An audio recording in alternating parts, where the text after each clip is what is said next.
प्राचीन यरूशलेम की गलियों में एक दिन जब सूरज ढल रहा था और लोग अपने कामों से घर लौट रहे थे,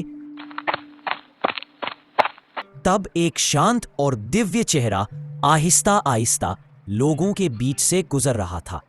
वह कोई और नहीं बल्कि वही प्रभु यीशु मसीह थे, जिनकी वाणी में अनंत सत्य और चेतावनी छुपी थी। उस दिन उन्होंने एक ऊंचे टीले पर खड़े होकर अपने चेलों से कहा, देखो, समय निकट है जब तुम सुनोगे युद्धों की आहट और देखोगे पृथ्वी पर विपत्तियां। तब जान लो कि मैं द्वार पर हूं। लोगों ने विस्मय में पूछा, प्रभु, यह सब कब होगा? यीशु ने उत्तर दिया, जब लोग अपने स्वार्थ में अंधे हो जाएंगे, जब सत्य का उपहास होगा और जब प्रेम ठंडा पड़ जाएगा, तब अंत की शुरुआत होगी। यीशु की वाणी में भविष्य की सच्चाई छिपी थी। उन्होंने कहा, जैसे नूह के दिनों में लोग खाते पीते विवाह करते रहे और अचानक प्रलय आ गई, वैसे ही मनुष्य के पुत्र का आगमन होगा। परंतु लोगों ने हंसी उड़ाई। कुछ ने कहा, ये कौन है जो अपने आप को राजा कहता है? कुछ ने दुष्टता से पूछा, अगर तू मसीहा है तो चमत्कार दिखा। लेकिन प्रभु ने उत्तर में केवल शांति से कहा, धैर्य रखो, समय आने दो।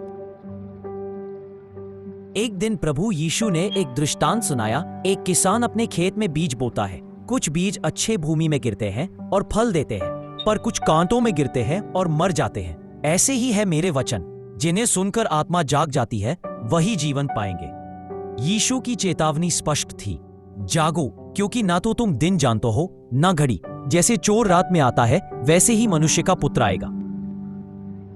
मंदिर और विनाश की भविष्यवाणी। एक दिन उनके चेले उन्हें यरूशलेम के मंदिर की भव्यता दिखा रहे थे, पर यीशु ने कहा, क्या तुम इस मंदिर की भव्यता देखते हो?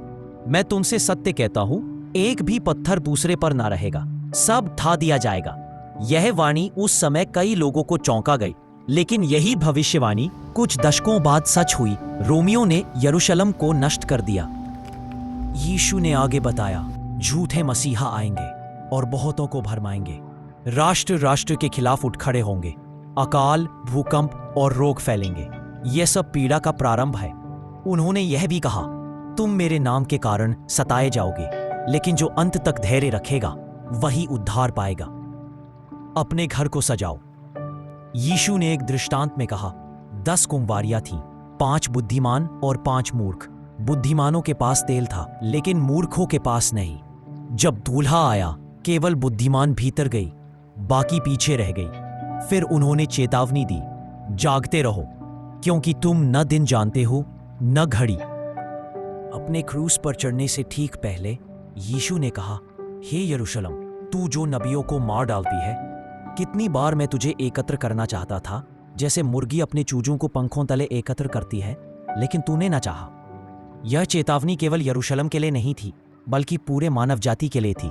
उन्होंने कहा, मैं फिर आऊंगा, और इस बार न्याय के साथ। यीशु की चेतावनी आज के समय में। आज जब हम चारों ओर देखें, युद्ध, हिंसा, झूठ, भ्रष्टाचार, विश्वासघात, सब कुछ वैसा ही हो रहा है जैसा यीशु ने बताया था।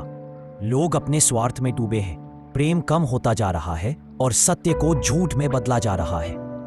यीशु की चेतावनी आज भी उतनी ही प्रासंगिक है जितनी 2000 साल पहले थी। यीशु ने कहा था, यदि मेरे चेले चुप हो जाएं, तो पत्थर चिल्लाएंगे। यही चेतावनी आज भी हम सबको दी गई है। सच्चाई के लिए बोलो, प्रेम और न्याय के लिए खड़े हो जाओ। किसी भी अन्याय के आगे चुप ना रहो। अब भी देर नहीं। यीशु ने कहा, देखो, मैं द्वार पर खड़खड़ा रहा हूं।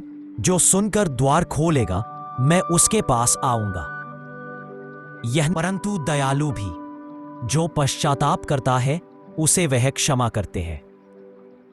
आज भी समय है। चेतावनी दी जा चुकी है। भविष्यवाणियां पूर्ण हो रही हैं। प्रभु का पुनः आगमन निश्चित है। प्रश्न यह नहीं कि क्या यीशु आएंगे, प्रश्न यह है, क्या तुम तैयार हो? यीशु की चेतावनी हर दिल के लिए है, हर आत्मा के लिए है। आज तुम्हारे पास अवसर है। प्रभु की ओर मुड़ो, सत्य को ग्रहण करो और जीवन को चुनो। यीशु मसीह की चेतावनी केवल डराने के लिए नहीं, बल्कि जगाने के लिए है। प्रेम की पुकार है यह, जीवन का निमंत्रण है यह। क्या तुम सुन रहे हो दोस्तों? आपको ये वीडियो कैसा लगा? अपने विचार हमें कमेंट्स में जरूर बताएं। वीडियो को लाइक करें, शेयर करें और हमारे चैनल को सब्सक्राइब करना ना भूलें।